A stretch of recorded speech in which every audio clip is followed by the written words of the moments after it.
Boa noite, né? É um prazer ver um monte de amigos, né, novamente. Esse é um assunto interessantíssimo, eu acho que está na pauta do dia, que está ligado a tudo com aquecimento global, economia de energia, novas fontes, economia renovável. Eu, mesmo dentro da FAPESP, onde eu presto serviço hoje, o pessoal tem falado muito, inclusive em financiar, né, novas formas de desenvolvimento energético. E esse é um dos pontos de atenção, tá? Então, vamos lá, acho que tem tudo a ver com o que a gente está fazendo e talvez traga bastante benefício aí para os nossos transformadores, né? Xavier. Então, boa noite a todos. Obrigado aí, Celso, por ter atendido o nosso convite. E o Cassinelli já disse tudo, eu acho que é um assunto super interessante. E a gente vai tentar explorar aí ao máximo o teu conhecimento aí. Então, num bate-papo assim super informal. Então, vamos lá que vai ser bem legal. Legal. E o Júlio, do nosso amigo também do Plástico Experiência, mas acho que o Júlio está dando uma dormidinha lá, tá quietinho, né? Tá no mudo. Tô ouvindo. Tá ouvindo? Então tá bom. Tô ouvindo. Vamos em frente. Vamos lá. Pessoal, primeira coisa, Celso, primeiro eu fico bastante feliz de você estar trilhando esse novo caminho aí, que tem tudo a ver com o estágio que a gente acabou fazendo lá. O Celso foi estagiário lá dentro da Braskem, nos ajudou bastante, principalmente nessa parte de sustentabilidade, e nos ajudou a começar a criar, acho que foi os índices de sustentabilidade lá, que depois a gente conseguiu estar evoluindo isso daí tudo dentro da Braskem, e depois chegou, a gente conseguiu estar colocando isso daí, até melhorando lá a classificação da Braskem dentro do Dow Jones. Então, eu acho que você já é engenheiro ambiental, não é isso, Celso? E eu acho que você foi mais ou menos para uma área que faz muito sentido com o que você está propondo dentro da tua formação. E obrigado aí por estar atendendo aí a nossa solicitação, e eu acho que vai ser bem legal a gente conversar sobre esse tema sobre hoje. Seja bem-vindo. Imagina, o prazer é meu, agradeço o convite. Como você falou aí, lá na época da Braskem, aprendi bastante na parte de inovação, né? Engenheiro tende a pensar um pouco fora da caixa, mas quando você cai numa área de inovação, é onde você vê que as possibilidades aí de aprendizado e de interação com demais áreas aí é um negócio espetacular. Então, lá na Braskem, isso abriu um pouco minha cabeça para esse mundo novo da inovação e me deu coragem aí para ir para a área de empreendimento, né? A área de energia solar, quando a gente entrou lá atrás, 2016, não era nada, muita gente me chamou de louco, né? Mas quem não é louco aí na área de inovação e empreendedorismo aí? E a gente está colhendo agora os resultados, tá vendo aí, acompanhando essa matriz energética cada vez mais, o solar representando cada vez mais, ano a ano, isso vem crescendo. Então, é bem interessante, e muito disso devo a você, Manuel, ao Cassinelli lá atrás, lá, que incentivaram a gente lá no programa de estágio lá da Braskem. Ah, que legal. Se você só deve a mim o Xavier, você dá desconto para mim, para o Cassinelli, o Xavier, você cobra a diferença depois, tá? Bom, vamos lá. Ô Celso, me fala uma coisa.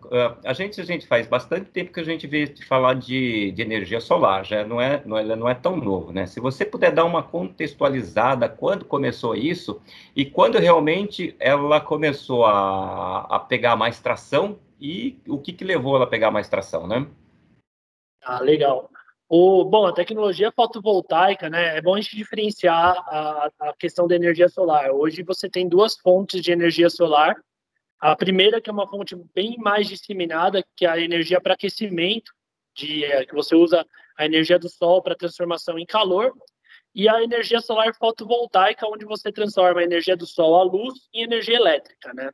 Então, a energia solar fotovoltaica é uma tecnologia que é dos anos 70, 80, começou lá na Califórnia, mas ela começou a ser disseminada de verdade ali nos anos 2000, principalmente na Europa. E aqui no Brasil, ela começa a aparecer em 2012 com a regulamentação, com a ANEEL, ela criando a legislação sobre a geração distribuída no Brasil, incluindo a energia solar fotovoltaica como uma das fontes possíveis para a geração distribuída, né? Então, é a partir de 2012 que a gente começa a ver uma curva, um gráfico real aí da energia solar fotovoltaica no Brasil e até na matriz energética brasileira também. Isso foi em função de queda de preço, foi melhoria de tecnologia? O que você... Na época, começou as grandes empresas de tecnologia de fotovoltaica, elas ficavam nos Estados Unidos e Europa, e elas começaram a abrir operações na China. E aí você começou a ter um aumento gradual, né, em escala de produção mundial, e o preço do quilowatt-hora produzido pelo solar começou a cair a nível mundial. Mas o boom mesmo, ele começa ali, principalmente aqui no Brasil, em 2016. Foi quando a gente atingiu mundialmente a escala de produção que a gente tem hoje, inclusive. Onde começaram a entrar grandes players, GE, enfim, começaram a entrar grandes players aí e que aumentaram bastante a capacidade de geração de energia, de módulos fotovoltaicos no mundo. E isso está começando a respingar agora para o Brasil, né?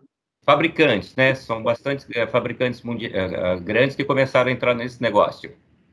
Isso, exatamente. E China, né? China entrou e deu uma derrubada no preço mundial, que foi bem representativo aí, e começou a se tornar viável. Principalmente aqui no Brasil, era uma tecnologia muito cara até meados de 2016. Ali era uma tecnologia que se falava bastante na parte de meio ambiente, da sustentabilidade, né? Mas quando a gente ia para o pilar da economia ali, você tinha um empecilho ali, não fechava a conta. A gente está falando, se a gente fosse ver assim, quanto estava um quilowatt, sei lá, 10 anos atrás, mais ou menos, e quanto seria um quilowatt hoje? Você tem uma ideia desses números? Médio. Tem mais ou menos assim, o preço, vamos falar em leilão, tá? Em 2013, mais ou menos, eu até levantei esse dado aqui, então eu vou falar com exato. O valor do megawatt-hora estava em R$103, tá? Hoje, no leilão de 2019, no A6 que teve, foi vendido a R$20 o do solar, para vocês terem uma ideia. Então, de 2013 para 2019, a queda aí foi de R$80 por megawatt-hora. 5 vezes. Oi? Caiu mais de 5 vezes o valor, né? Exatamente. E isso muito pela escala global, que aumentou de 2013 para cá. 2013 você tinha tinha 7 megawatts instalados no Brasil, para vocês terem uma ideia. Hoje a gente está falando em 6.000 megawatts. Então, hoje a gente está atingindo 6 gigawatts já de potência instalada no Brasil. Você está muito parecido. O de cana-de-açúcar hoje está quanto? Uns 20? A biomassa hoje está em 15, mais ou menos. Então, vocês estão com metade. Todo, né? Metade da biomassa. Acho que teve uma curva de crescimento, acho que até maior que a biomassa, hein? Sim. Hoje é a fonte de energia que mais cresce, tá?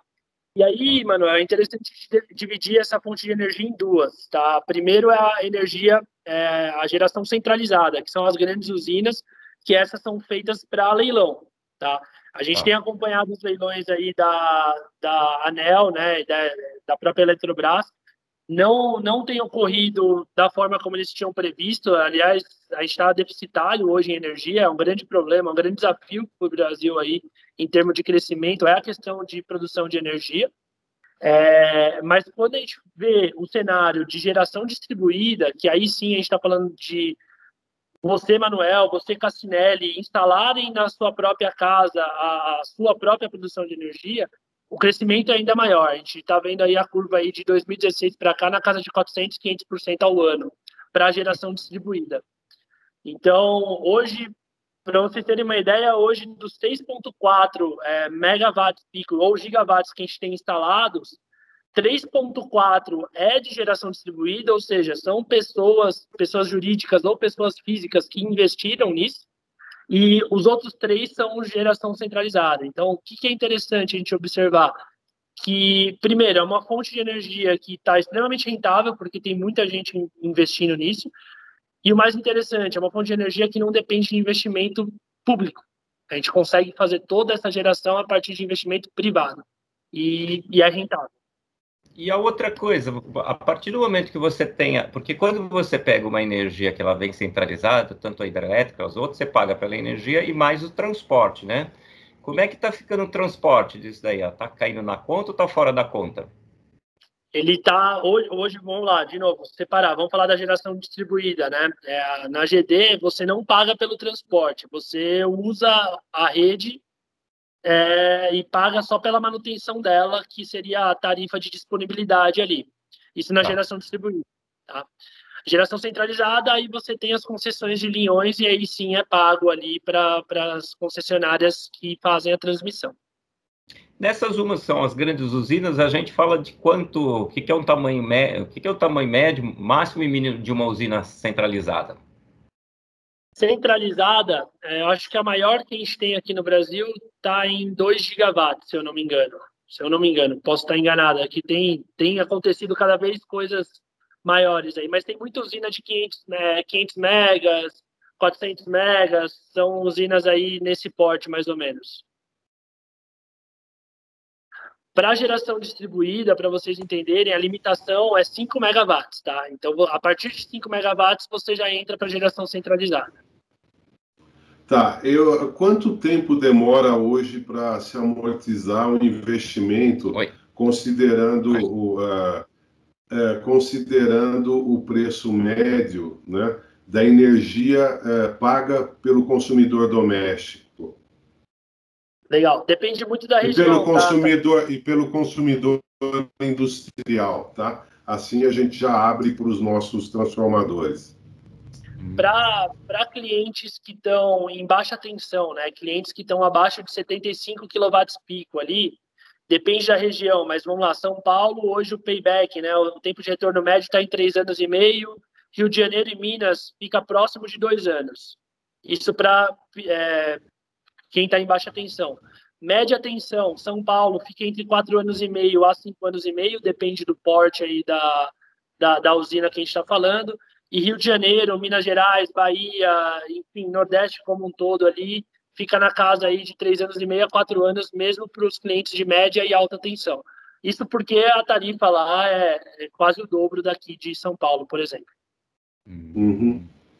Vamos fazer até para mostrar para o transformador a viabilidade, né? Vamos pegar uma fábrica que não é muito grande, de 10 mil metros quadrados, né? Então, isso teria um telhado, eu não sei calcular por causa da inclinação e tal. Mas quanto que, teoricamente, desde que ela esteja numa posição solar favorável, né? Quanto que, teoricamente, uma fábrica de 10 mil metros quadrados gera de energia?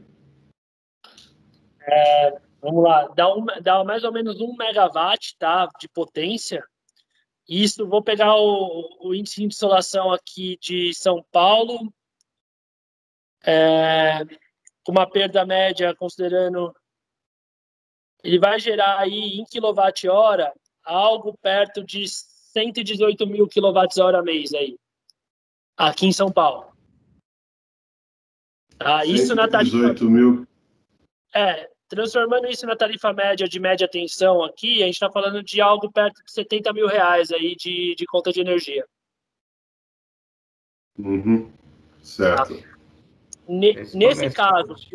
Nesse caso, por exemplo, de média tensão, a gente pegaria essa conta aí na casa de... Vamos supor que ele tem essa conta de 71 mil reais e 70 mil reais, traria ela para a demanda contratada, que estaria algo aí hoje perto de 15 mil reais. Então, a gente derrubaria essa conta de 70 mil, traria ela para 15 mil reais. É isso que a gente consegue fazer hoje dentro da geração distribuída. No meu caso aqui da minha empresa, a gente faz isso com energia solar fotovoltaica. Tá, isso considerando que, vamos supor que a unidade, né, funcione 24 horas, ou seja, a luz solar ela deve ter um período útil do quê? De 6 horas? De 5 a 6 horas, depende da região aí do Brasil, é isso aí. Na verdade, de 4 horas mais para o sul, né, de 4 horas até 6 horas, quando você vai indo para o centro-oeste e nordeste brasileiro. Tá, então, se a gente considerar 6 horas, né, de operação, nós estaríamos reduzindo a conta em R$60 mil aproximadamente, se a pessoa tem uma fábrica de 10 mil metros quadrados, certo? O que acontece, Cassinelli, a gente tem que... Isso é uma grande questão que eu acho que a gente acabou passando. Como funciona hoje o mercado de geração distribuída no Brasil, né? É feita uma homologação junto com a concessionária, onde você vai usar a concessionária para usar ela como se fosse uma bateria virtual. Então, durante o dia, durante 5 horas... Que é o famoso armazenamento de vento da Dilma. Exatamente. Foi isso que ela quis dizer, né? Foi isso que ela quis dizer, quer dizer, ela foi mal interpretada, coitada, né? Nesse caso aí, ela não estava errada. É que ela foi tentar simplificar e simplificou demais, né? Quase isso. Então, como funciona? Imagina que eu tenho 1 megawatt pico de potência instalada e eu tenho que usar esse 1 megawatt pico em 5, 6 horas de hora pico só que eu tenho disponível. Então, eu tenho que gerar a quantidade de energia suficiente para 24 horas em 6 horas. Tá? Essa aí é o grande desafio, um dos grandes desafios da energia solar fotovoltaica aí é isso, porque eu tenho um período curto de tempo para gerar, às vezes, para 24 horas. Eu sofro muito em supermercado, por exemplo. Supermercado a gente tem um desafio para a gente achar área e reformar as cabines desses supermercados para a gente conseguir atender toda a demanda deles em 24 horas no período ali de 6 horas. Na indústria já é um pouco diferente. A indústria tende a ter um consumo mais diurno, né? Algumas ainda operam mais noturno, mas a gente tem uma inversão aí. O Gerson, você quer comentar alguma coisa? Porque o Gerson tem experiência na conta de energia também, né? Se ele quer falar alguma coisa. Oi, Manuel, posso falar um pouco? Posso. Vi que você já estava... Eu vou me dirigir ao Celso aí diretamente. Boa noite a todos, tudo bem? O Celso, nós somos da área industrial, acredito que a grande maioria, e a empresa que trabalha 24 horas tem um consumo no mercado livre, não é mercado cativo, pagando algo ao redor de 18 centavos o quilowatt-hora. E a gente não consegue, de forma alguma, ver uma viabilidade de fazer esse investimento. Porque nós teremos uma manutenção ou manteremos uma demanda contratada que não tem como alterar e à noite eu não consigo gerar energia elétrica. Então, eu traduzindo isso assim rapidamente, a metade eu já perco entre o dia e a noite. Então, eu consigo só gerar metade. E a demanda contratada eu tenho que pagar, eu não consigo viabilizar isso, não é? Assim, Gerson, no caso, para quem está em Mercado Livre, primeiro, você está falando 18 centavos ali, você está pagando 18 centavos na TE, né, na tarifa de energia. A tarifa, ela é dividida aí, você sabe bem, em TUSD, que é de uso e distribuição da rede. A TUSD é mais cara do que isso. Isso. O fotovoltaico eu consigo ter o abatimento da TUSD também, tá? Isso que é legal. Eu consigo abater a TUSD e a TE. O que a gente faz geralmente no caso de clientes em Mercado Livre? A gente faz um estudo para disponibilizar recursos. Você está pagando, por exemplo, muito barato hoje no Mercado Livre. Hoje, se você for aí para o mercado, estão falando em 200, 210, ou 20 centavos, 21 centavos. Então, o que eu faço? Eu crio projetos menores, dentro de uma demanda menor, e eu disponibilizo, eu deixo disponível para você vender no mercado spot esse excedente que eu estou te gerando. Então, você não deixa de comprar 18 centavos, só que eu te dou a possibilidade de revender isso no spot a 21, 22 centavos. Então, é isso que a gente tem operado, além de te dar o desconto na TUSD, né? Então, eu dou um desconto na TUSD, aumento a sua rentabilidade aí nessa jogada de energia e te possibilito você ter uma sobra de energia para brincar no mercado spot. Hoje, ainda não a gente não consegue falar disso ainda, mas 5 anos para frente, de hoje para 5 anos, a gente vai começar a falar de baterias, tá? E aí sim a gente vai chegar num cliente que opera 24 horas e vamos começar a trabalhar com baterias, a gente chama de peak shaving aqui, bancos de baterias para você trabalhar em determinados horários, para você não pagar de repente um horário de ponta, enfim, tem algumas opções que a gente vai ter quando a gente começar a falar em baterias, mas ainda não é uma realidade o cenário de baterias no Brasil. Certo, Celso. Eu já diversas vezes nos procuraram na empresa e a gente já fez assim pré-projetos ou algo nesse sentido. Assim, o investimento não é viável pelo retorno que tem. O Mercado Livre, estou te dizendo a minha experiência, porque antes de eu entrar no Mercado Livre, que deve fazer uns 6, 7 anos, isso já se falava na energia do sol, que é a fotovoltaica, né? E o que eu teria de retorno, eu consegui ter no Mercado Livre. Claro que os números mudaram hoje, o investimento é menor, mas naquela época, o que eu teria de retorno, sem investimento quase nenhum, eu tive no Mercado Livre.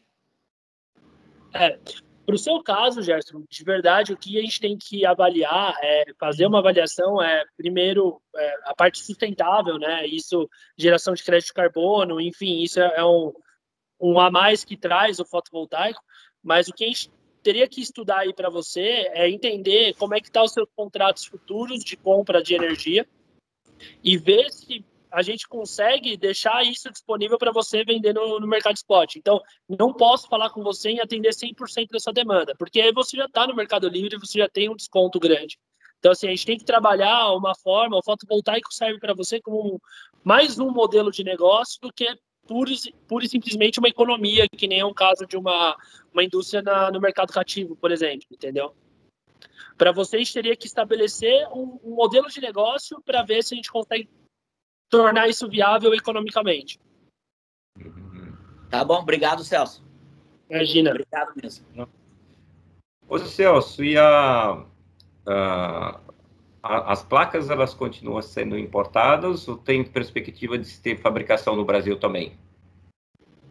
Manuel, assim, tem alguma coisa sendo produzida no Brasil, porém é um custo de 30% a 35% mais caro do que é importado. E é muito SKD, né? O pessoal traz e monta aqui só para se beneficiar dos créditos aí dados pelo governo federal, seja um BNDES ou linha agrícola, enfim. Então, os componentes vêm todos importados. Aqui em Sorocaba, inclusive, tem uma fábrica grande que monta as placas, que é a Flextronics, ela monta para a Canadian aqui no Brasil. Mas é aquilo, para eu comprar aqui no meu quintal aqui, fica 30% mais caro do que eu estou trazendo hoje, sendo que eu estou trazendo Canadian, enfim, tá a mesma marca, aqui acaba ficando 30% mais caro. E comprando aqui. Certo. No Rio Grande do Sul também tem uma, Manuel. Ah, é? Quem que é? A VEG. A VEG? A VEG tem uma fábrica no Rio Grande do Sul. Eu não sei se o Celso conhece. Tem conhecimento, Celso? A VEG, ela não produz placa e nem inversor, tá? A VEG, ela simplesmente, ela estampa a marca dela nos inversores. A VEG, hoje, ela trabalha com os módulos da Trina Solar. Então, ela não tem produção de fotovoltaico, ela simplesmente é uma distribuidora de fotovoltaico hoje. Ok. Ô, Celso, deixa eu só voltar um pouquinho, até para entender um cenário, é o seguinte. O Brasil deve estar com quantos hoje de consumo? 100 giga? O geral? Consumo total? Ó, a matriz em potência ela é de 173 mil megawatts, né? 173 gigas. 173. Tá. E aí, se a gente for pegar assim, a maior deve ser a hidrelétrica, né? Isso. Ih, o Manuel travou. Deixa eu aproveitar enquanto ele está. Ele queria, na verdade, colocar para você uma percepção do volume que é gerado pelas diferentes fontes produtoras, né? Ele estava tentando falar da hidrelétrica, talvez ele falasse depois da eólica, da solar, e talvez fosse alguma coisa nesse sentido. Aí eu também queria aproveitar, Celso, e te fazer uma pergunta com relação ao aumento da viabilidade da energia solar quando a gente concilia com energia eólica, né? Se a gente pudesse, por exemplo, usar pátios onde a gente utilizaria energia solar durante o dia, eólica à noite, se vocês têm feito estudos nesse sentido, para realmente aumentar a difusão e o tempo de utilização dessas energias renováveis associadas. Você tem alguma coisa nesse âmbito? Sim, e na verdade não só com parques eólicos, tá? Existem vários estudos e inclusive tecnologias para atrelar o fotovoltaico até usinas hidrelétricas, porque hoje a gente consegue fazer usinas flutuantes. Então, às vezes você tem uma baixa produção de usina hidrelétrica por uma quantidade menor de água e aí fica uma capacidade lá instalada ociosa, porque a hidrelétrica não está gerando tanta energia. Então, a gente tem isso tanto para hidrelétrica quanto para eólica. Na eólica, o Brasil hoje sofre um pouco na eólica por questão de estrutura de distribuição, tá? Então, se você vai lá para o Nordeste, tem literalmente parques e parques rodando e jogando energia para o solo. Infelizmente, nesse caso, a Dilma estava errada. Ela não vai conseguir armazenar aquela energia, né? Mas, então, assim, hoje tem sim estudos, e lá fora usa muito o fotovoltaico associado à usina eólica, aproveitando a estrutura que você tem que fazer para uma usina eólica. Porém, aqui no Brasil, a gente sofre com o contrário. A gente tem muita disponibilidade de capacidade de energia, de geração de energia, tanto solar quanto eólica. Porém, quando você vai para a distribuição disso, o investimento não foi feito. Então, você tem alguns parques aí parados por falta de investimento. E aí, sim, é falta de investimento do governo. Não foi feito o leilão na hora certa. Enfim, tudo isso que a gente já está mais do que acostumado aí.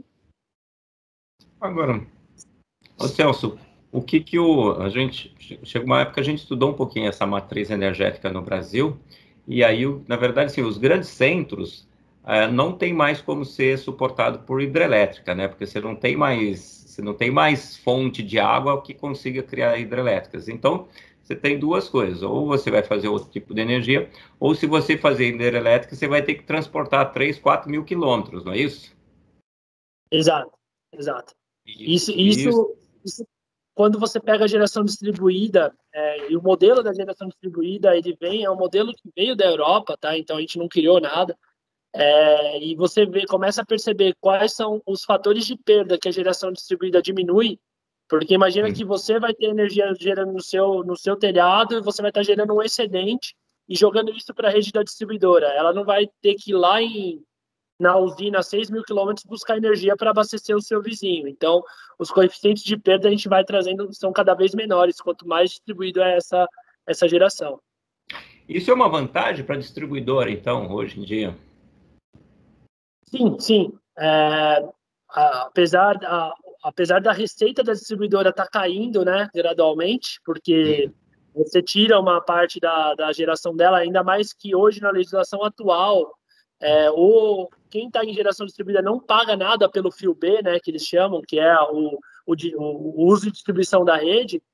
Ela tem uma vantagem de não precisar se preocupar e compensar essas perdas que tem por conta da distância. Tudo bem que hoje um contrato de distribuição no Brasil é o melhor negócio que pode ter no mundo, porque é um dos únicos contratos que você não pode ter prejuízo. Então, caso você tenha prejuízo na operação, você pode repassar isso para o consumidor final, e a gente sofre isso todo ano, né? Você pega os aumentos aí dos últimos 10, 12 anos aí, a gente está falando algo em torno de 10, 12% ao ano de aumento de energia. Então, elas deixam de ganhar em um momento, porém, no momento lá na frente, esse valor volta para elas. Bom, isso significa, por exemplo, com o roubo de energia, elas também não têm que se preocupar, porque depois vai ratear com todo mundo, né? Exatamente. O rateio, então, ela não se preocupa com roubo de energia, com subsídios para grandes agricultores, por exemplo, ou subsídios para, enfim, qualquer governo. Ela não se preocupa porque ela sabe que isso vai voltar para ela em forma de faturamento. Então, hoje distribuição de energia no Brasil é um negócio da China, literalmente, tanto que grupos chineses aí estão dominando, né? A CPFL mesmo, hoje ela pertence a um grupo estatal chinês. Então, é um negócio muito bom. Tá. Acho que foi a pergunta que eu estava fazendo, depois eu estava ouvindo vocês, mas vocês não estavam me ouvindo, né? Então, você estava falando que tem 6 gigas. 6 gigas hoje significa quanto na matriz energética brasileira hoje? E não sei se você tem o número atualizado também da eólica. Tenho. A eólica, ela está em 9% da matriz energética, ela está com 16 mil megawatts, né? 16 mil megawatts. A centralizada, a fotovoltaica centralizada, né, ela está em 1,7% da matriz energética. Se a gente colocar distribuída, a gente chega aí em 3,4%, 3,5% da matriz energética. Hoje isso já é maior do que nuclear, do que petróleo. Na verdade, está quase igual à parte de petróleo ou outro combustível fóssil. É maior que carvão natural. Aí fica atrás de gás natural, importação, biomassa, eólica e a própria hidrelétrica. Então, o que cresceu bastante, né? Pode falar, Xavier. Eu queria aproveitar que tu chegasse a comentar sobre essas usinas que têm flutuantes, né? Me parece que os flutuadores são em plástico. Isso não é uma oportunidade grande aí para os transformadores? Fala um pouquinho, assim, porque isso parece um mercado que ainda está muito incipiente, né? Eu acho que, assim, o Brasil tem tanta área de açude, de reservatórios aí que eu acho que poderia até diminuir a evaporação e gerar energia ainda por cima, né? Hoje, Xavier, para você ter uma ideia, existe uma única empresa no Brasil que faz esse molde, né? Que faz essa peça, fica aqui em Limeira, no interior de São Paulo. Ela é uma empresa que ela pegou uma patente da França, é uma empresa francesa que criou esse modelo aí. Então, eles não têm muitos projetos instalados no Brasil, aliás, são bem poucos. Eles têm um piloto com a EMAI aqui na Guarapiranga e mais 1 ou 2 projetos para Minas Gerais. Então, assim, é bem pouco ainda. E o que é legal, por que eu cheguei nessa empresa, né? Eu fui até eles lá, a gente foi até Limeira, porque a gente começou a ver uma oportunidade em aterro sanitário. Eu sou engenheiro ambiental, então a gente acaba aproveitando tudo que a gente tem de conhecimento aí e vai se aprofundando, né? E aterro sanitário, a gente começou a perceber que hoje, para as empresas que são detentoras desses aterros, depois que o aterro chega, atinge o limite dele, ele tem que ficar 30 anos ou mais esperando para poder ser utilizado. E nesses 30 anos, a empresa tem um custo para manutenção. Por que não usar essas áreas de aterro para gerar energia durante esses 30 anos? E aí, qual que era o grande problema? Era o risco geofísico desse aterro. Você colocar um sistema fotovoltaico lá, como é que a gente faria isso sem que, quando cedesse o aterro, a gente não tivesse nenhum impacto, né? E aí, quando a gente começou a dar uma olhada nesses flutuantes, a gente falou, por que não? E aí a gente foi atrás deles, dessa tecnologia, e aí a gente começou a perceber que lá na França, lá na Alemanha, eles estão fazendo isso em aterros já. Então, começa com uma ideia interna aqui, a hora que a gente vai para o mercado, a gente vê que a solução existe e são áreas que se conversam. E sim, quando eu vi que era um produto de injeção de plástico, eu falei, opa, eu conheço um pessoal aí que talvez entenda um pouquinho disso. Pô, então legal, seria uma oportunidade aí da gente tentar levantar um pouco esse potencial. Eu não sei se tu tem algum número, né? Até para tentar estimular as empresas transformadoras para entrarem nesse negócio, né? Legal. Agora, Celso, esses painéis que são instalados, né, em hidrelétricas e áreas assim, né? Ele já tem um sistema que se adapta ao longo do dia à posição solar? Não, Cassinelli, a gente considera isso como perda na hora de fazer um projeto, tá? Então, você tem lá a angulação perfeita de acordo com a latitude, né? A latitude é quem determina qual é a angulação perfeita. É lógico que ao longo do ano, o ideal é que você fosse corrigindo essa latitude conforme o Sol ele vai indo para o solstício dele, ou então, enfim, com essa angulação. Mas hoje, qual que é a realidade? A gente pega o projeto, a gente avalia qual é a inclinação que ele tem, a gente sabe que o telhado não vai ficar migrando, né? Então, a gente vai e faz o cálculo de perda e compensa essa perda em mais equipamento. Perfeito. para as grandes e para quando a gente fala em flutuantes, aí na parte de flutuação é a mesma coisa. A gente tem lá o coeficiente de perda que a gente considera. Legal. Ô, Celso, na própria... bom, você tem um monte de áreas que são, por exemplo, todas as rodovias têm uma área grande, sempre do lado, né? Você tem algum projeto para isso também ou não? Que é a área do governo? Em rodovia a gente nunca fez nada parecido, mano. Assim, a gente vai andando e sempre fala, pô, aqui tem área. A partir do momento que a gente começou a trabalhar com isso, agora eu só olho para telhado, né? Então, mas assim, a gente vê muito em praça. O que impede um pouco, o que é um pouco impeditivo para você fazer grandes usinas em áreas muito remotas, é as redes de distribuição. Então, às vezes, o custo para você levar a rede até aquele local é tão caro que inviabiliza o projeto. Então, tem esses detalhes aí que, na hora de fazer um projeto fotovoltaico, para a geração centralizada é um grande problema, para a geração distribuída é um problema um pouco menor, mas também existe. Tá. E no Brasil tem um outro problema, né? Num país onde se roubou não sei quantos pilares de aço de 30 metros de comprimento, lá quando demoliram aquele complexo no Rio de Janeiro, né? E ninguém até hoje sabe onde foi. Se você tem uma rodovia com fácil acesso, com um monte de placa que tem um valor, né? Certamente não vai durar muito essas placas ali, né? Tem um caso, Cassinelli, eu não sei se você conhece no Rio de Janeiro, você indo de São Paulo para o Rio ali, chega um momento que você pode entrar pelo arco metropolitano ali. Não sei se vocês chegaram a passar por lá já. Ali, eles fizeram a rodovia inteira com postes fotovoltaicos, postes e baterias. Eu passei lá um ano atrás, mais ou menos, dos 1.000 postes que tinham lá, se tivesse 2 em pés com as placas e as baterias, era muito. Então, assim, o pessoal tem esse risco e esse risco é real. Na verdade, acho que eles cortaram os postes, tiraram as baterias e deixaram os postes caídos na estrada, não é isso? Exatamente. Impressionante. E, Celso, posso te fazer mais uma pergunta? Como é que você vê hoje a regulamentação para a energia fotovoltaica? Eu acompanhei um evento de energia no final do ano passado e estavam falando muito da aprovação de algum projeto de lei ligado à desoneração das linhas, à manutenção, à retirada de subsídios, que viabilizaria muito mais essas fontes alternativas, como a fotovoltaica, a eólica e outras mais alternativas do que a hidrelétrica.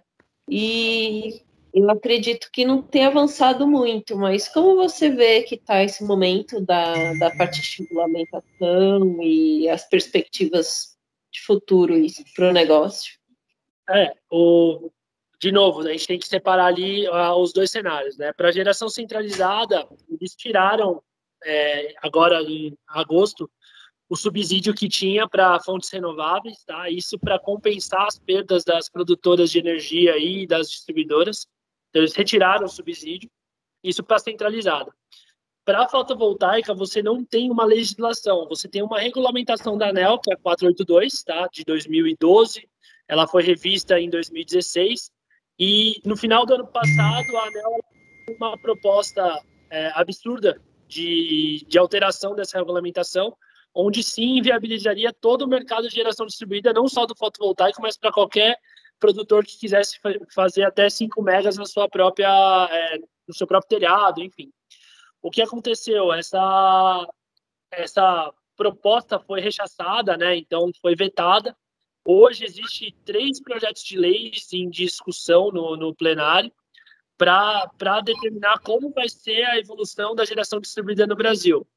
O que acontece? Hoje a gente tem um cenário de que 100% do que a gente produz na geração distribuída é subsidiado. Então, você consegue ter um abatimento de 100%, tanto da tarifa de energia, que é aquilo que a gente paga para os produtores de energia, quanto da TUSD, que é aquilo que a gente paga pelo uso do sistema de distribuição. Então, hoje o cenário é esse. Hoje você consegue, aí numa conta de baixa tensão, por exemplo, chegar a 98% de economia na sua conta. Tá? O que se discute hoje? E por que tem que ser assim? Para incentivar, para a gente ter esses saltos que a gente está tendo aqui de 400%, 500% ao ano. Só que o que se discute? Vai chegar uma hora que vai ficar insustentável, porque todo mundo vai querer fazer e vai chegar uma hora que não vai precisar mais se incentivar. Você pega a Alemanha, o caso da Alemanha, por exemplo, ela atingiu 50% da matriz energética dela solar. E aí ela parou de incentivar. Então, hoje, o que está sendo discutido? Quais serão os gatilhos e quais serão as porcentagens que serão cobradas dos novos entrantes na geração distribuída a partir desses gatilhos? Então, todos os projetos de leis que estão sendo discutidos são nesse sentido, Maila. Atingimos 10% da matriz energética com geração distribuída. Então, a gente passa a cobrar da TUSD 15%. A hora que a gente atingir 30% da matriz energética, vamos cobrar 80%. Enfim, ter gatilhos para que você não desincentive a fonte. Porque do jeito que estava sendo proposto lá em dezembro, novembro do ano passado, ia ser um grande impacto negativo para o mercado de geração distribuída no Brasil. E o equipamento tem desconto também de imposto, ou Celso, é taxado? Tem desconto. Por incrível que pareça, Manuel, aqui no Brasil, para produção, tem toda a taxação de fabricação, né? Vocês aí da plásticos conhecem bem, mas para o importado, você não tem cobrança de imposto. Então, IPI é zerado, ICMS é zerado, PIS, COFINS é tudo zerado. Você só tem acho que é 30% de taxa de importação aí, mas é bem baixo se comparado com as taxas que a gente tem para produzir esse módulo aqui no Brasil. Tá. E quanto tempo atura? Vamos lá, eu resolvi, vou fazer na minha casa, fiz daí, calculo meu payback, e aí, quanto tempo eu tenho que começar a pensar em trocar essas placas e qual a manutenção que eu tenho que fazer para elas? Legal. Esses módulos, aqui é um módulo que está aqui atrás, isso aqui é uma placa que a gente usa também em projetos, eles têm, as fábricas, elas dão 10 anos de garantia contra defeito de fábrica, isso é uma garantia da maior parte das fábricas, tá? Das maiores, inclusive, e elas garantem eles chamam de perda linear. Eles garantem que no ano 25 você vai estar gerando 80% do que você gera hoje. Então, eles têm um coeficiente de perda linear ano a ano. Então, lá, a garantia deles é sempre assim, 10 anos contra defeito de fábrica e 25 anos para garantia de eficiência desses módulos. É bastante. Não quer dizer que no ano 25 o seu módulo vai parar de trabalhar, né? Esse módulo ele vai estar lá com pelo menos 80% de geração, e aí você vai ter que optar se você troca todo o seu parque fotovoltaico ou se você só complementa com mais placas aí para atingir o 100% novamente. Com relação à manutenção, Manuel, as placas elas têm uma película hidrofóbica, então assim ela não deixa acumular pó. Quando chove, existe uma autolimpeza dessa placa com a própria chuva, mas assim, a gente sempre recomenda uma vez por ano, uma vez a cada 6 meses, dependendo da região, aí fazer uma limpeza simples das placas. A placa ela é estática, ela não gera nenhum movimento, ela não tem nenhuma engrenagem, então você não tem nenhuma manutenção de sistema, né? O que você tem é limpeza simples. O que você pode ter uma manutenção, e aí é uma manutenção elétrica, são os inversores.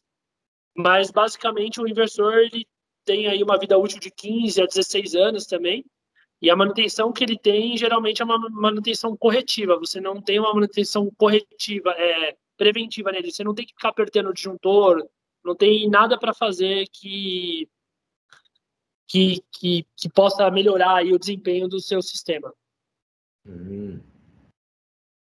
Tá mudo o seu... Tá mudo. Celso. Vamos supor, eu tenho um telhado, né? Que tipo de reforço eu tenho que fazer para poder instalar essas placas? Cassinelli, vai depender muito do telhado que foi elaborado pelo projetista, né? O peso dessas placas não é substancial, a gente está falando de 16 quilos por metro quadrado. Então, assim... não é realmente. Não é, mas nós aqui, né, a Esfero, a gente sempre faz o laudo estrutural para ver se o que a gente vai colocar de placa suporta. A gente tem projetos aí de 7 mil módulos, que dá 14 mil metros quadrados instalados. 14 mil metros quadrados a 16 quilos, estamos falando de já fazer uma conta rápida aqui, já estamos falando de algumas toneladas em cima do telhado. Então, é uma preocupação muito grande que a gente tem. Já estamos falando de quase 224 toneladas que a gente coloca em cima de um telhado aí, quando a gente está falando em 7 mil módulos. Mas, assim, é distribuído. Então, geralmente, o reforço que tem que fazer para suportar é muito pequeno.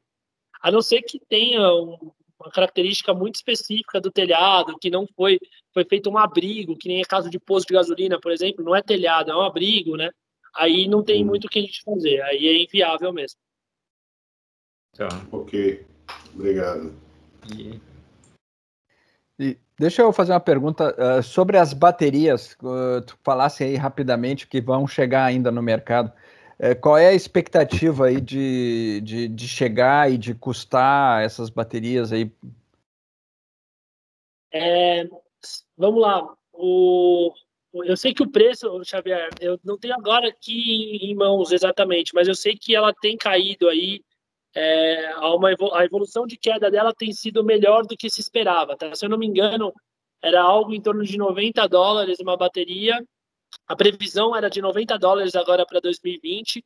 A bateria, um módulo de bateria de lítio, e a gente está chegando em $75, alguma coisa assim. Então, assim, começa a ficar viável quando a gente atingir ali $45, $50, mais ou menos. Isso está previsto para 2025, 2026. Indo na evolução que a gente está tendo, provavelmente vem antes. Tá? Ainda mais com grandes players aí, quando você vê a BYD entrando forte com baterias, a própria Tesla entrando forte com baterias, e o mercado de carros elétricos também demandando esse aumento de tecnologia aí, talvez a gente comece a falar de baterias um pouco antes aí. Legal. O Patrick fez um acordo com a empresa brasileira produtora de nióbio, né? O Patrick, vocês conhecem, né? O Tessoyer, que foi meu sucessor na Braskem, né? Ele fez um acordo com a empresa brasileira de nióbio, alguma coisa assim, né? Para a produção de baterias. Essas baterias elas são super eficientes. Exatamente. Elas são super eficientes, né? E certamente vão ser um bom negócio para complementar a questão da energia solar. Né? Não só solar, né, Cassinelli? Eu acho que aí acaba com um grande problema aí, que eu acho que é o maior desafio hoje a nível mundial de energia, é o armazenamento. Então, vem num momento bom aí que o governo ele tem medo de investir e sobrar energia e não ter o que fazer com essa energia, ao mesmo tempo que a gente sabe que a demanda está reprimida. Então, assim, a hora que a gente atingir o crescimento que a gente vai atingir para 1, 2 anos para frente, a gente estava atingindo, na verdade, a pandemia deu uma desacelerada, a falta de energia é iminente. E até o Gerson, ele comentou ali que está no Mercado Livre, isso é uma grande preocupação de grandes players do Mercado Livre, porque todos eles estão percebendo que a tendência é de aumento desse custo. Então, assim, hoje o Gerson está pagando 18 centavos na tarifa no Mercado Livre.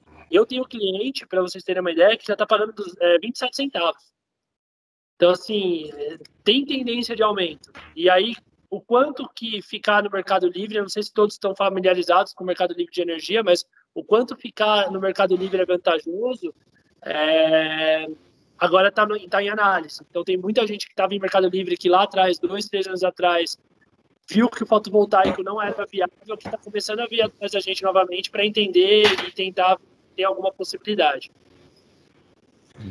Só para você ter uma ideia, tem uma empresa no interior de São Paulo, chama Hytron, com H, tá? Essa empresa está fazendo armazenamento de energia, exatamente energia solar, das plantas do Nordeste, usando a eletrólise e produzindo hidrogênio, tá? Então, ela produz hidrogênio, armazena isso comprimindo, e depois ela volta a energia usando célula de hidrogênio, tá? É um negócio super novo, eu sei porque foi financiado pela FAPESP, ele vai até participar agora, em outubro, de um webinar patrocinado pela FAPESP e o BioEn, né? Onde ele fala sobre isso. E o Chile, a semana passada, anunciou que vai ser o maior produtor mundial de hidrogênio verde para exportação, né?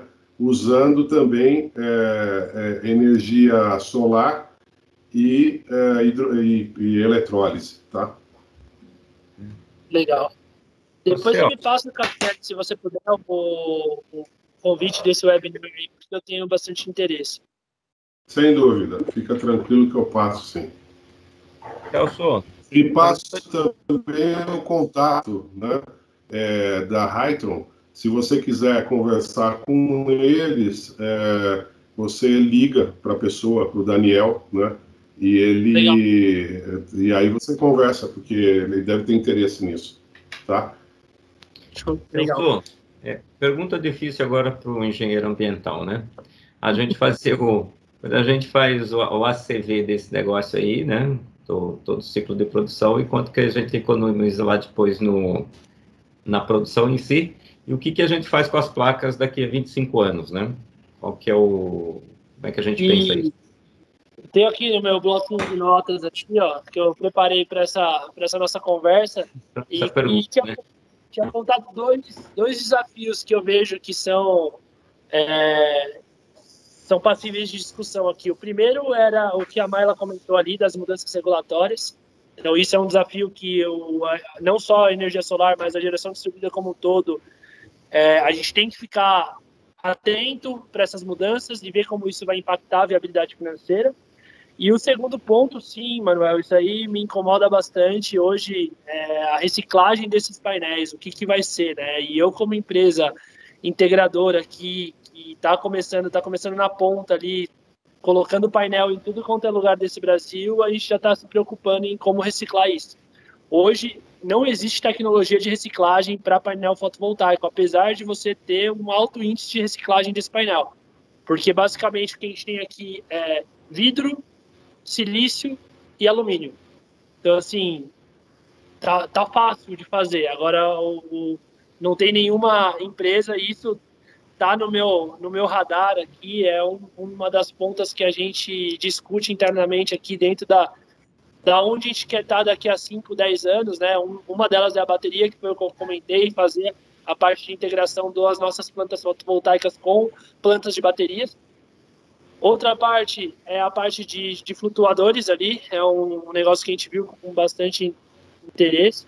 E sim, a reciclagem é um grande desafio aí, e abro aqui a possibilidade para todos aqui também, se souberem de tecnologias, ouvirem alguma coisa por aí, a gente tem bastante interesse em fazer esse investimento.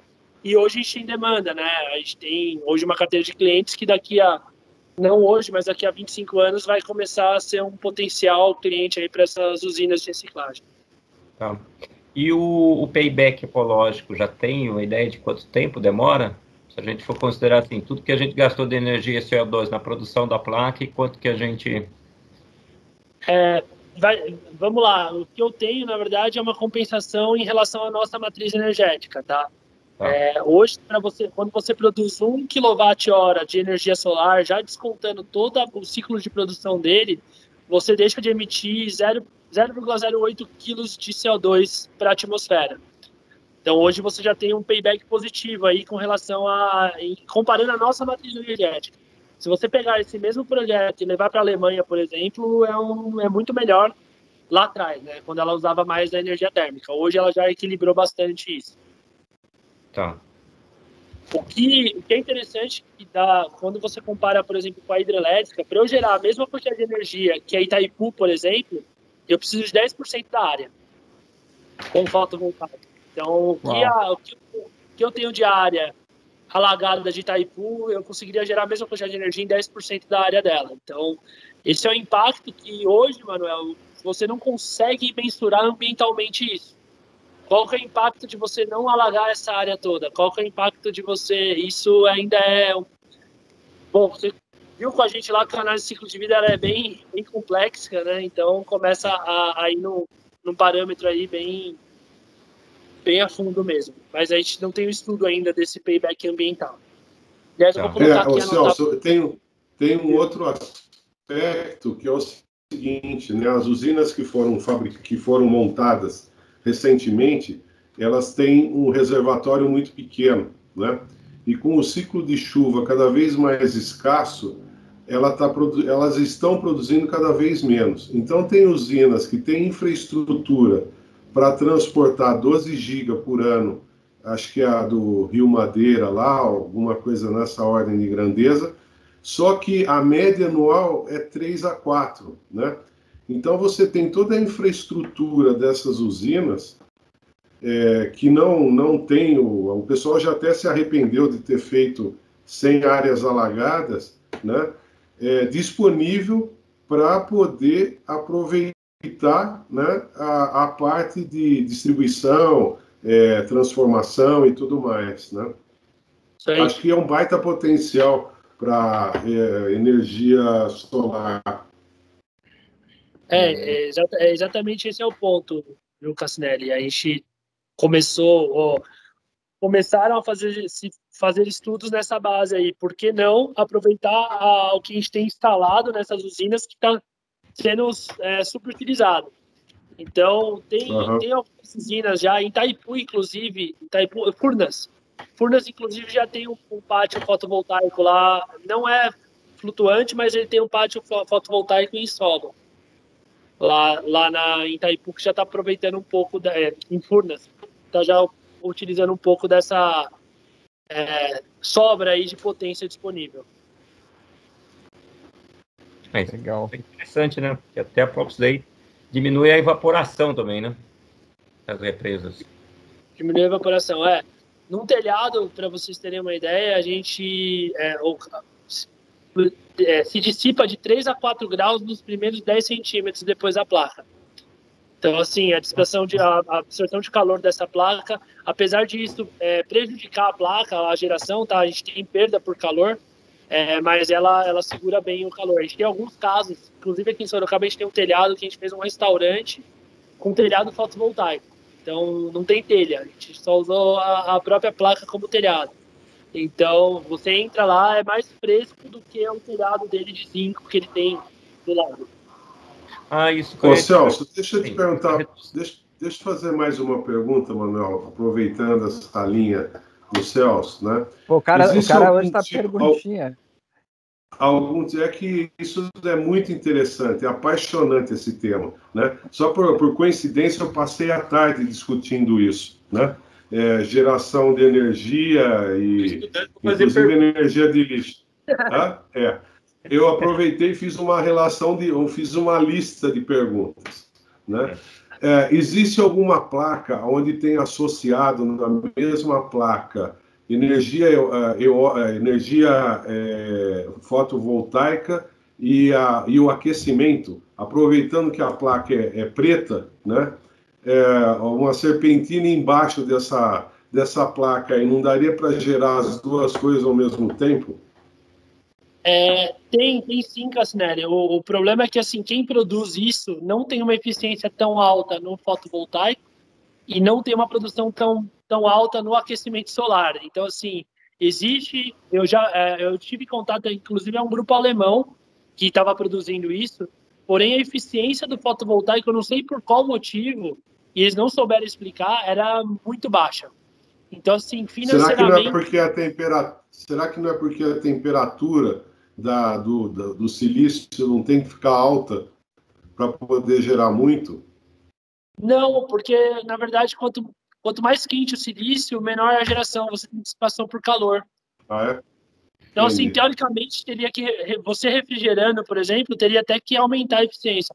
Eu não sei, por isso que eu te falo, eu não sei se é a qualidade do silício desse fabricante que veio com essa tecnologia que não era boa, ou se tem algum outro elemento. Eu não sei te informar, mas eu já vi, sim, associado fotovoltaico ao aquecimento solar. Mas a gente, disponível hoje, por exemplo, em projetos nossos, para a gente utilizar, eu comprar e utilizar, não tem. No mercado brasileiro não tem. Entendi. Bom, você tinha colocado também, eu não sei se faz esse cálculo, que você falou assim, por exemplo, quando você coloca as placas, essas placas diminuem a incidência de raio de calor para dentro da casa, né? Quantos graus você abaixa? 4 graus, é isso?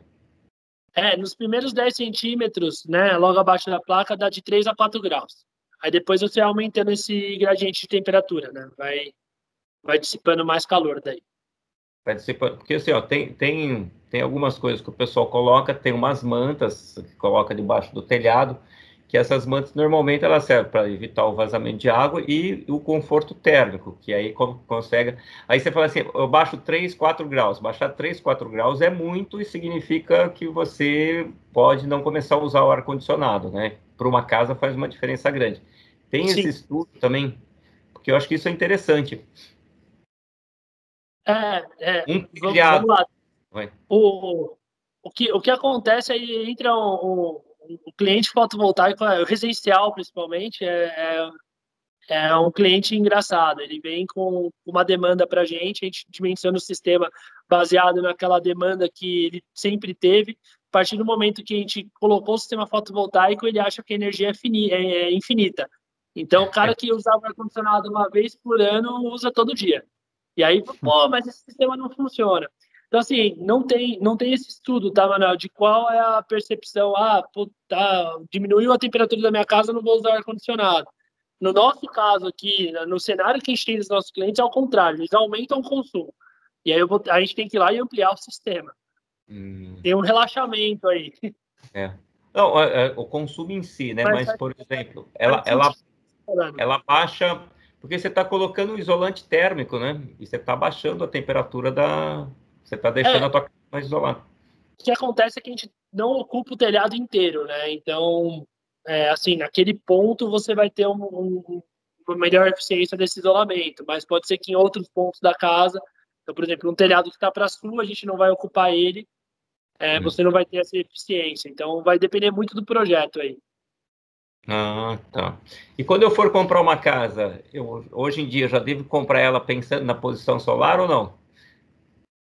Sim, muda sim. Muito a eficiência? Muda muito a eficiência? Vamos lá, norte perfeito.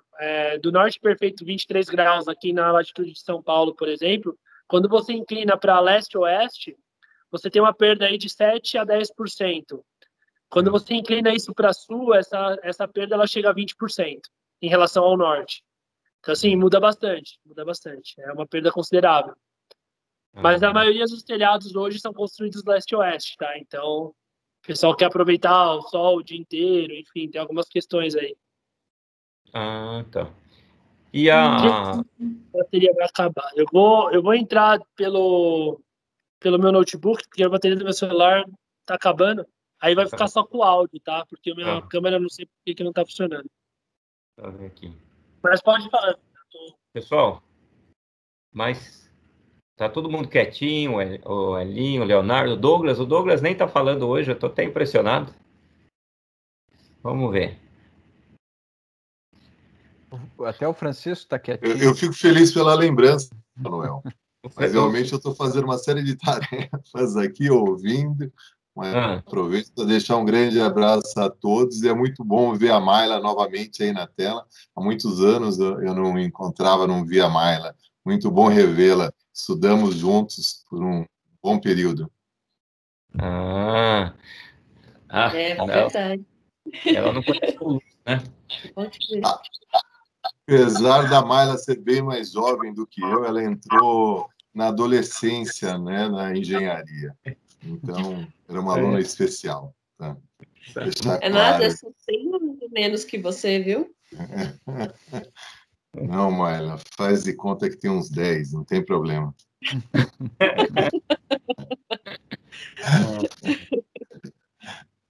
Leonardo, o Douglas vai fazer pergunta ou o Douglas só vai fazer Tá muito trabalho.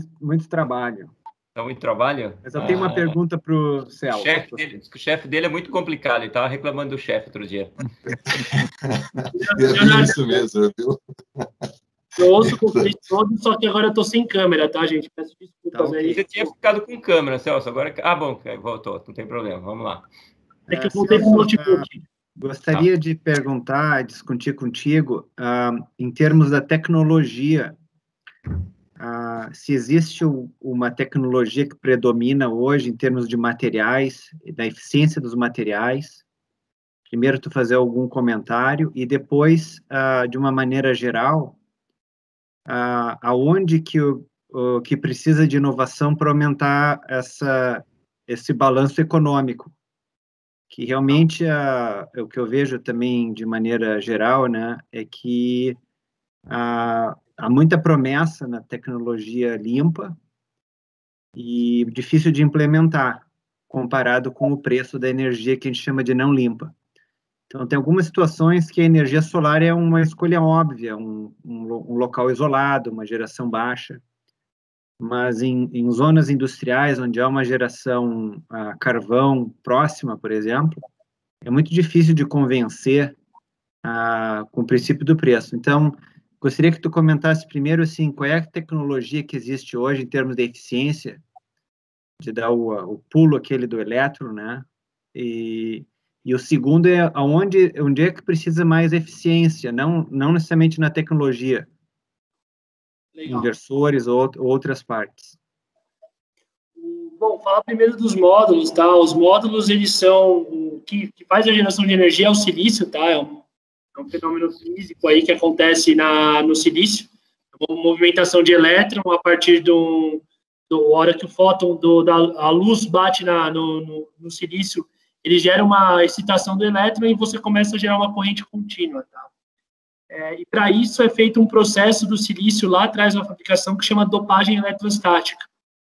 E aí você tem basicamente dois tipos de módulos e dois tipos de dopagem que são passíveis de acontecer, né?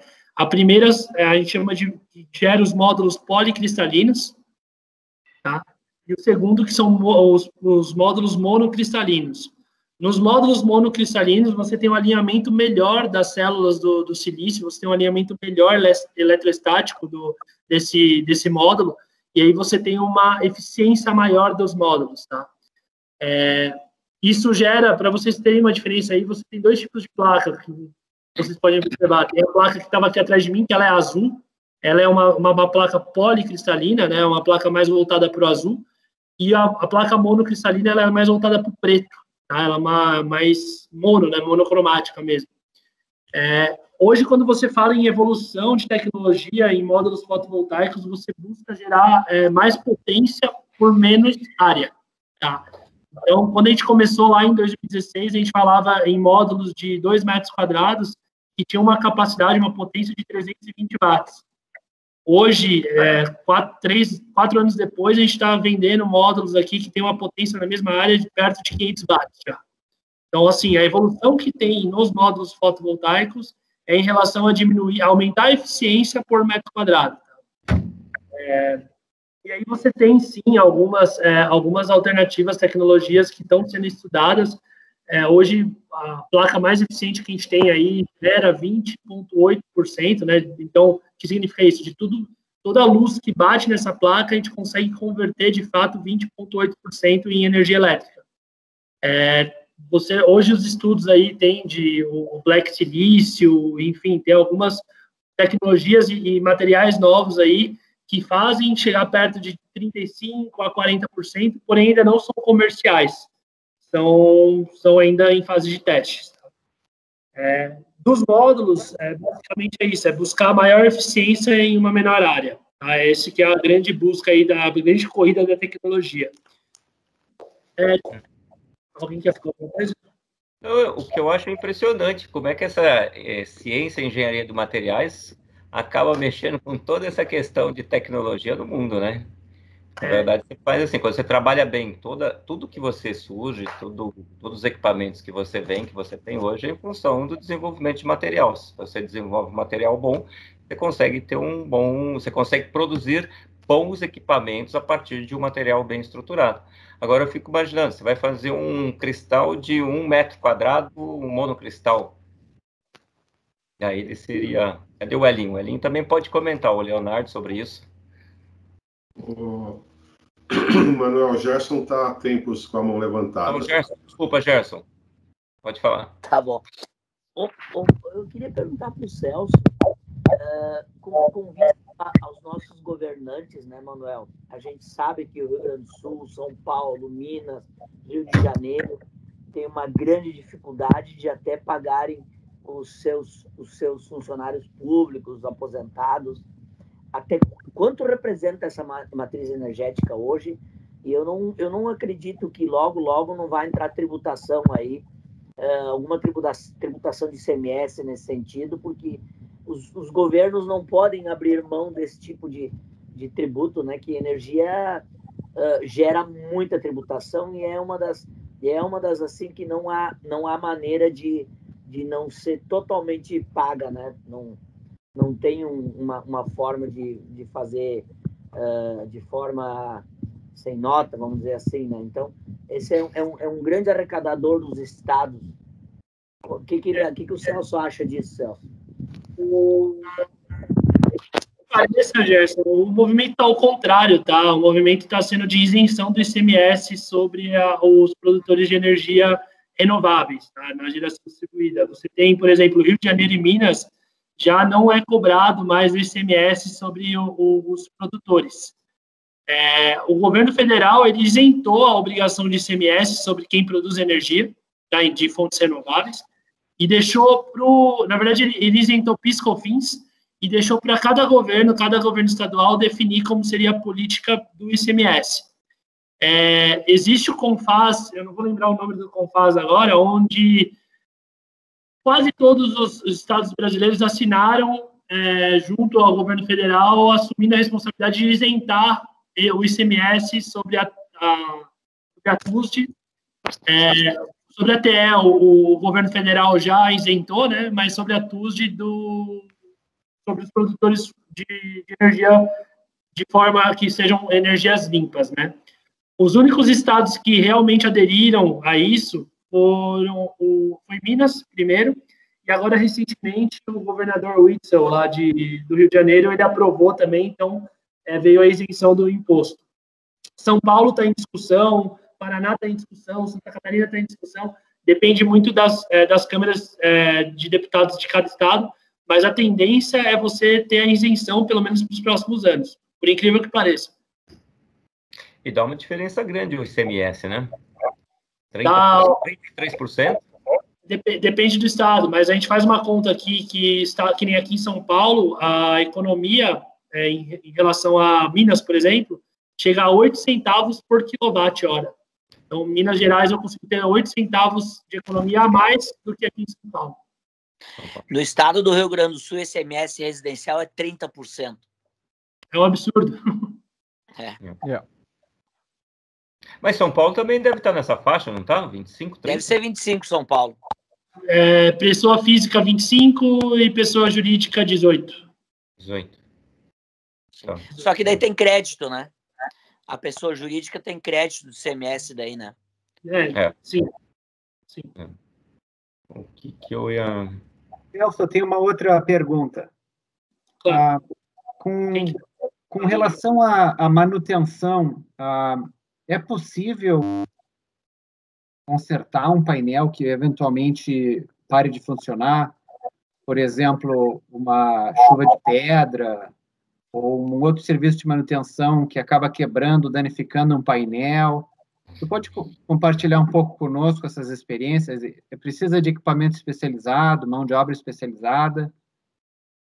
Hoje, assim, vai depender muito. Primeiro, esses painéis eles são extremamente resistentes, tá? Se você pegar vídeos no YouTube aí, você vai ver que tem gente passando com carro em cima do painel. Assim, não é recomendado porque você causa microfissuras no painel e você diminui a potência. Como diria o Manuel, vai por cima do telhado o carro? Então, faz isso. Eles fazem vários testes. Mas, assim, o que a gente tem de experiência, tá? E eu vou trazer uma experiência, o que a gente já teve aqui na nossa empresa, né? Na hora de descarregamento, quebrar um painel. O painel, ele não produz energia mais. A hora que quebra ali, dependendo de como quebrar, você rompe as ligações elétricas dele ali, ele fica inoperante. Aí entra muito aquela questão que o Manuel comentou ali, o que fazer com esses painéis. Já teve gente que me ligou aqui, estou com um container de painel quebrado aqui, o que eu faço com isso?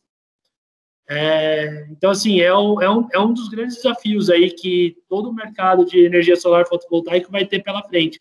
Porque você tem grandes usinas que têm uma parte de de qualificação desses painéis e rejeitam muitos painéis, dependendo de como foi transportado isso.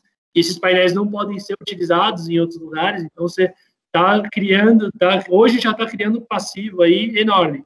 Aí o grande desafio é como fazer a reciclagem desse painel, como viabilizar isso. Né? É uma oportunidade, hein? Uma oportunidade de negócio, hein? Sim, eu tenho interesse em investir, inclusive. Negócio. Celso, isso é policarbonato? Vai abrir um projeto para você lá em Waterloo. Lá. Ele é... Quem que perguntou? Desculpa. Leonardo. Celso, é o Gerson. Isso é policarbonato?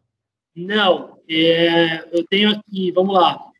Eu tenho vidro, silício, EVA e alumínio. EVA? EVA. O meu elemento selante desse painel, Manuel, é EVA. Ah, EVA, tá. E o alumínio fica embaixo? O alumínio, ele faz a borda, é o frame, faz uma borda. Entendi. É a infraestrutura. É a estrutura. Legal. É bem, assim, quando você pega componente por componente, é bem reciclável. Agora, a questão é qual tecnologia que a gente faz para separar tudo isso, né? Mas eu acredito que não seja tão difícil quanto as embalagens Tetra Pak lá, que o pessoal estava conseguindo reciclar já, então é mais fácil. Eu acho que o mais difícil mesmo é a placa, né? Porque o vidro não deveria ser problema. O alumínio é fácil, hein? O alumínio a gente pode até buscar, né? O alumínio é o que o pessoal tem mais interesse, né? O alumínio é o mais fácil, a gente pode buscar o alumínio, não tem problema. Container de alumínio, olha... É que o problema do vidro ele não é a questão de reciclabilidade. É que como o valor dele é baixo, ele viaja mal, tá? Então, o vidro tem que ser local, né? Tem que quebrar uma placa dessa do lado da fábrica de vidro. Senão, não é viável você transportar por grandes distâncias. Ou recorta ele e já... Ô, Gerson, esse que vidro... mas não é um vidro laminado, nada, ué? Ele é laminado, ele é... O vidro, ele é um vidro temperado, na verdade. Pô, esse vidro... temperado, já não dá para cortar mais. Temperado. Não tem mais corte. Bom, quem mais, pessoal? Dá mais umas 2 perguntas aí.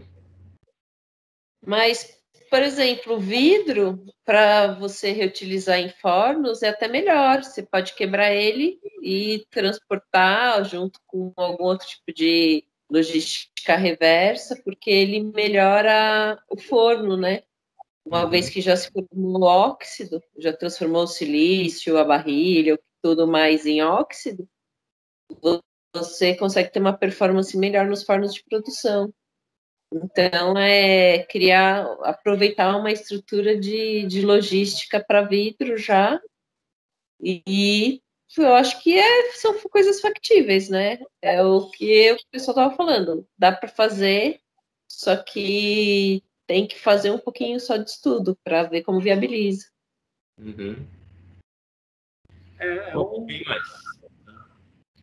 Tem que botar a trechinha aí no... Eu tô com a trechinha.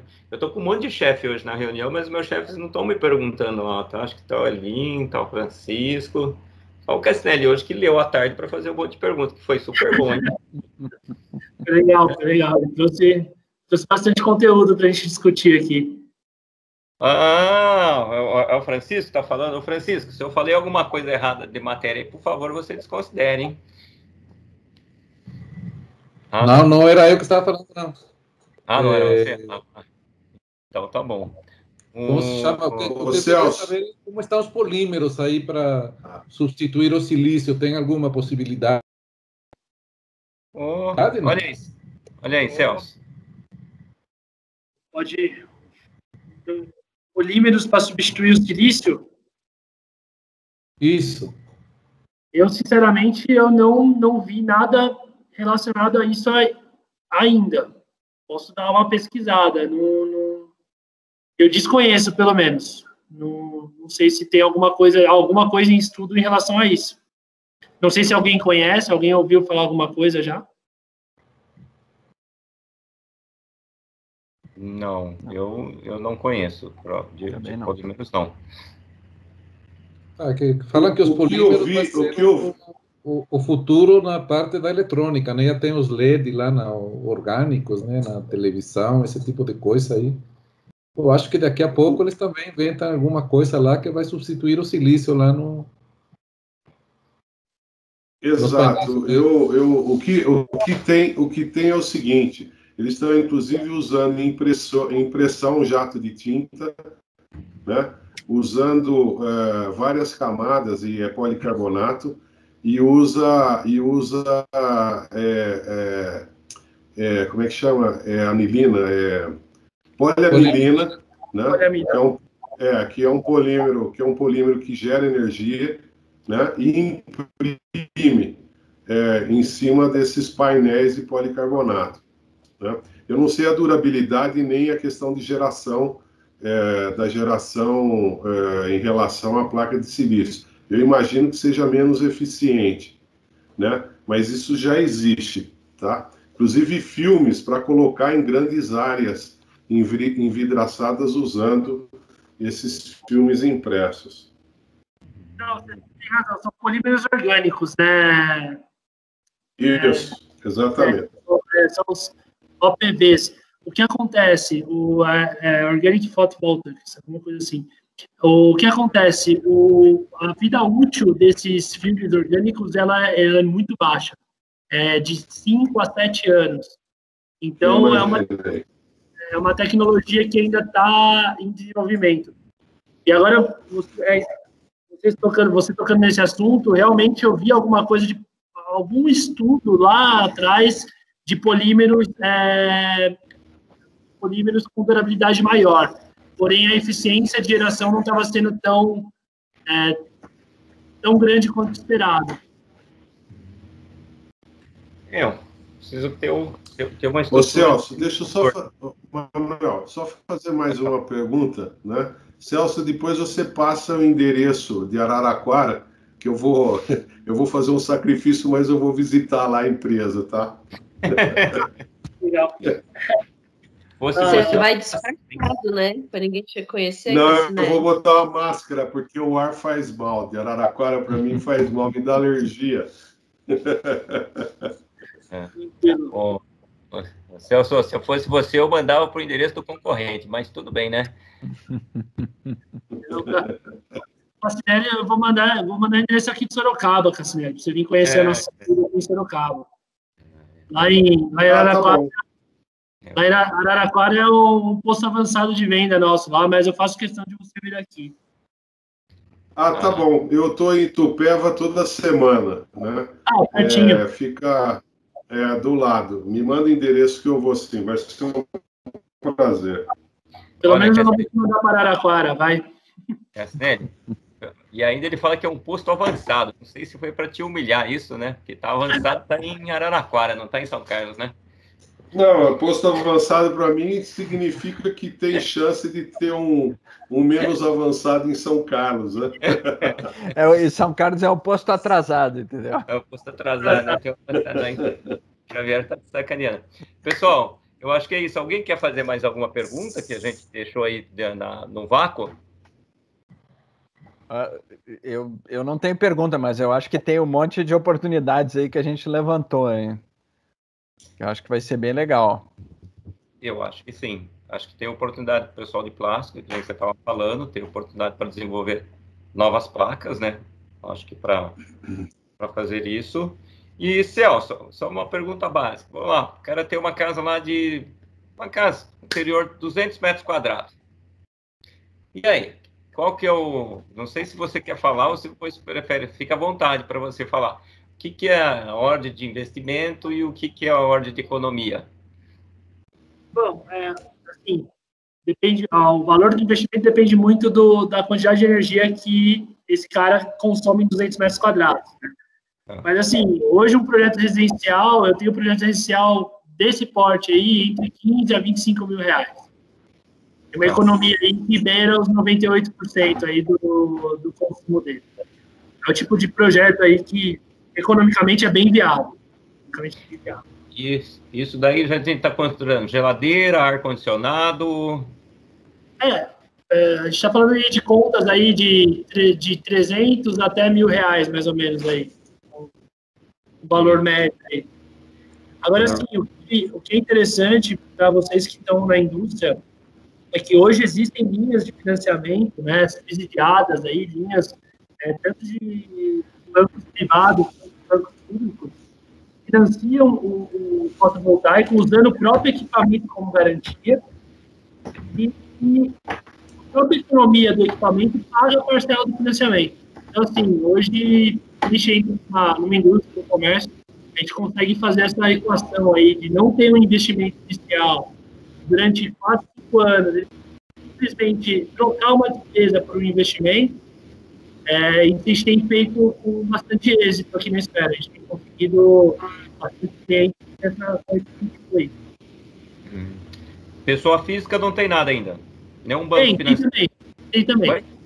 Tem também. Santander, BB Financeira, Cicobi, Bradesco, todos eles financiam no mesmo estilo, usam o próprio equipamento como garantia. Não preciso alienar minha casa, posso só fazer o equipamento. Exatamente. Interessante, hein, Xavier? Já resolvi. Tá ficando viável. Tá bom, pessoal. Celso, queria te agradecer um monte, eu acho que foi bastante legal. É um assunto assim que eu acho que a gente vai começar a ver cada vez mais e bastante importante. Depois, se você quiser, se você tiver algum material seu que você queira dividir, a gente coloca nos grupos. Acho que teve nem todo mundo participa, mas depois o pessoal acaba vendo depois a apresentação que fica no YouTube, né? E aí, se você for curioso, se você quiser me mandar, a gente circula nos grupos. Tranquilo. Eu sou um pouco participativo no grupo ali do rap, mas eu tenho acompanhado. Eu acho bem interessante as discussões aí. Eu vou colocar o site da nossa empresa ali para vocês terem uma ideia do pouco que a gente faz. E é só agradecer aí. Acho que foi um bate-papo bem interessante. O Cassinelli trouxe bastante assunto aí para a gente discutir, que fez eu usar a fundo aí meus conhecimentos de fotovoltaico, apesar de não ser engenheiro eletricista, mas eu acho que eu não consegui atender a expectativa de alguém, me dá um toque. Eu tenho os meus sócios aqui que são engenheiros eletricistas, a gente pode aprofundar mais aí na parte técnica, tá? Mas fico à disposição aí também, se tiver qualquer dúvida, quiser desenvolver qualquer projeto, quiser discutir sobre essas possibilidades que a gente já apontou e levantou aqui, eu estou à disposição aí. Então, tá ótimo. Joia. Pessoal, boa noite, então. Muito obrigado. Até quinta que vem. Obrigado aí, gente. Valeu. Prazer, obrigado aí, Celso. Obrigado a todos. Obrigado, Celso. Beijo, gente. Boa noite. Tchau. Tchau. Tchau, Maela. Tchau.